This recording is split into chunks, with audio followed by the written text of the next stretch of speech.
Can you use Kenta Kobashi's long guard in a real fight?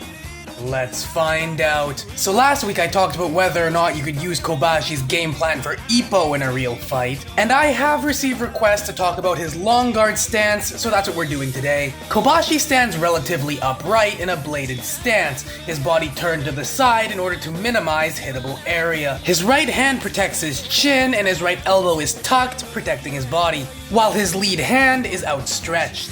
This outstretched lead hand serves many purposes. Firstly, it allows him to consistently and rapidly pump jabs into his opponent's face, making it harder for him to get his range and close the distance. Secondly, having a hand in your face obscures your vision.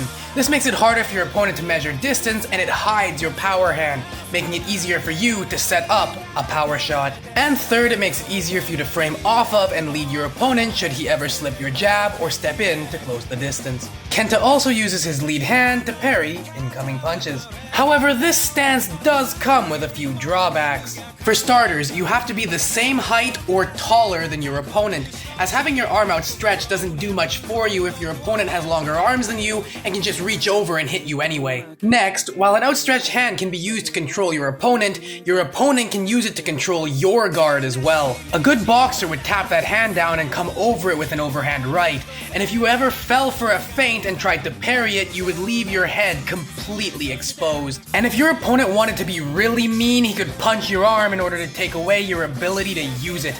See how I said I would handle Sawamura's lead hand in this video right here. The left side of your body is also completely unprotected, which is really dangerous if your opponent can make it past your jabs. And while keeping your backhand forward may help protect your chin, it also leaves both your ear and temple on that side vulnerable to hooks, which is actually why Kobashi switches to the cross guard when in close. You also need good footwork, especially moving backwards in order to keep your opponent at your ideal range to score points, and if you're not Kobashi, set up knockouts.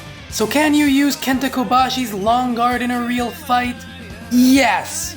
Like with any boxing stance, whether you can or not depends entirely on your height and build for your weight class, as well as the skills you have and how you personally like to box. Shout out to my patrons, and please subscribe.